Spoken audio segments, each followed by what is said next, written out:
Nos has llamado al desierto, Señor de la libertad, y está el corazón abierto. Hola hermanos, el día de hoy, 27 de febrero del 2020, es jueves después de cenizas. Acuérdense, así se llaman estos días. Jueves después de ceniza, viernes después de ceniza, sábado después de ceniza. No podemos decir jueves de la que no es primera semana de Cuaresma. La primera semana de Cuaresma comenzará a partir del próximo domingo. O sea que por lo tanto jueves después de ceniza. Les recuerdo que durante el tiempo de la Cuaresma realmente las memorias como tal, existe sí la posibilidad de hacer una conmemoración, así se dice, cuando se trata de algún santo, pero por lo general no debemos hacerla, porque la cuaresma pues va girando en ese ritmo que es necesario que nos habituemos ya a partir, desde ayer, no, pero vamos, entrándole de lleno el día de hoy, porque los miércoles de ceniza son tan extraordinarios. Yo no sé si ustedes han vivido lo mismo que hemos vivido nosotros, por ejemplo, en la parroquia.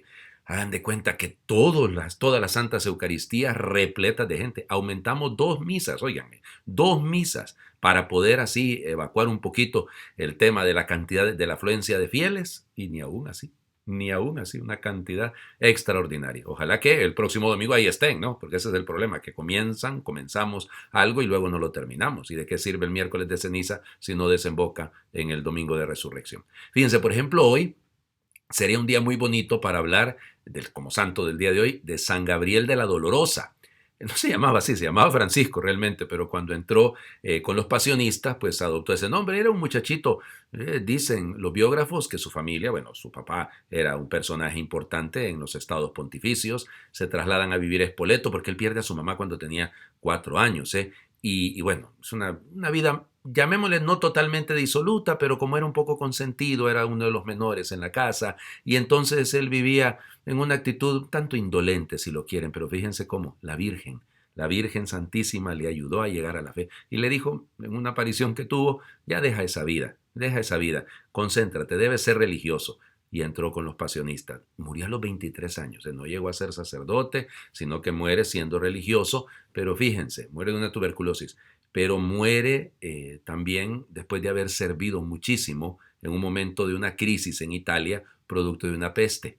Y ahorita están en Italia sufriendo, evidentemente hay mucho miedo con el tema este del COVID-19, del coronavirus. Como es, el coronavirus realmente es un montón es una gama de virus, pero en fin, entonces el COVID-19, y es una situación bastante delicada. Y entonces, bueno, ¿qué hacía él en el momento de la peste? Sacaba una imagen de la Virgen, de Nuestra Señora de los Dolores. Y bueno, yo creo que convendría sacarla en este momento. El Papa Pío XI lo llamaba el santo de la sonrisa. Me pongo a pensar en Albino Luciani, en Juan Pablo I, que también era el Papa de la sonrisa. Conviene invocar a los santos en estos momentos. Sí, hay una crisis mundial, hay una pandemia, y debemos ser conscientes de ello, ¿no? Con prudencia, con cuidado. Hay países que han sido muy afectados. Ayer miércoles de ceniza, que no han podido celebrarlo precisamente por lo mismo. En el norte de Italia, por ejemplo, ha sido grave, en Corea del Sur y en otras partes.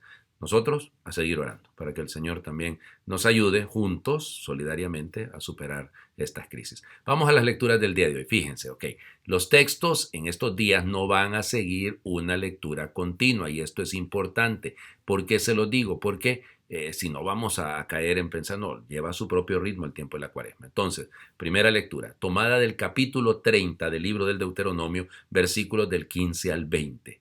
Esto dice el Señor: mira, hoy pongo delante de ti la vida y el bien, o la muerte y el mal. Si cumples lo que yo te mando hoy, amando al Señor tu Dios, siguiendo sus caminos, cumpliendo sus preceptos, mandatos y decretos, vivirás y te multiplicarás. El Señor tu Dios te bendecirá en la tierra donde vas a entrar para poseerla.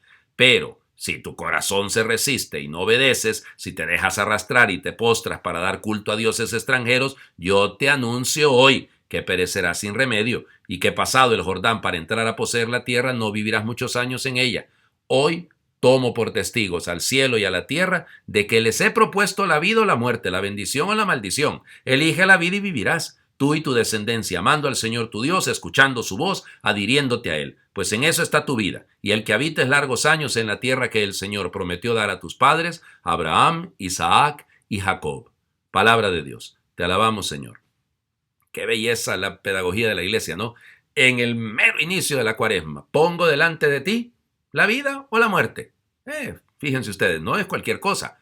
Entonces, si eliges la vida, o sea, ¿qué significa elegir la vida? Bueno, Fíjense, amar al Señor tu Dios, escuchar su voz, adherirte a Él, dice esta traducción. Amar, escuchar, adherirse, pegarse, amarrarse al Señor. Ese es nuestro camino. Por eso, hombre, ¿cómo vamos a elegir la muerte?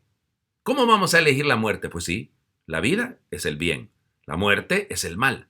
Es nuestra decisión. Algunos nos casamos con el mal porque honestamente somos incapaces de aceptar, de asumir que no es la ruta que necesitamos, que no es el camino, no es el itinerario que debemos seguir. Y el problema es ese, ¿no? Y vuelvo al tema que les he insistido el día de ayer, autoengañándonos. O sea, metiéndonos realmente en una situación en la que solo nosotros nos hemos colocado, que nadie más nos ha colocado por nuestra decisión, en nuestra libertad egoísta, muy pero muy egoísta y soberbia. Entonces elegimos el mal, elegimos la muerte. Y lo peor del caso es que ojalá fuéramos solo nosotros los afectados y cuando afectamos a los demás.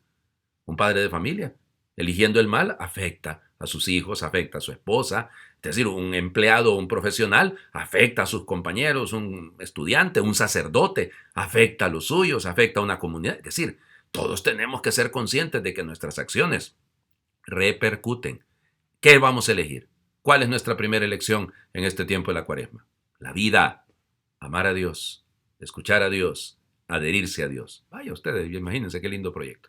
El Evangelio está tomado de Lucas, recuerden, insisto, no es lectura continua, Lucas capítulo 9, versículos del 22 al 25. En aquel tiempo Jesús dijo a sus discípulos, es necesario que el Hijo del Hombre sufra mucho, que sea rechazado por los ancianos y los sumos sacerdotes y los escribas, que sea entregado a la muerte y que resucite al tercer día. Luego, dirigiéndose a la multitud, les dijo, si alguno quiere venirse conmigo, que se niegue a sí mismo, que tome su cruz de cada día y me siga. Pues el que quiera conservar para sí mismo su vida la perderá, pero el que la pierda por mi causa, ese la encontrará. En efecto, ¿de qué le sirve al hombre ganar todo el mundo si se pierde a sí mismo o se destruye? Palabra del Señor. Gloria a ti, Señor Jesús. Ya les digo, las cosas están claras. Si en la primera lectura, capítulo 30 del Deuteronomio, elige, aquí tienes, vida o muerte, bien o mal, es tu decisión.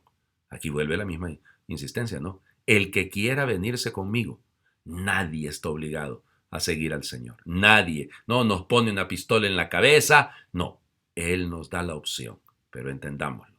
¿De qué le sirve al hombre ganar el mundo entero si pierde su vida? Hay algunos que lo que andan buscando es el poder de este mundo, sobresalir en este mundo. ¿De qué le sirve?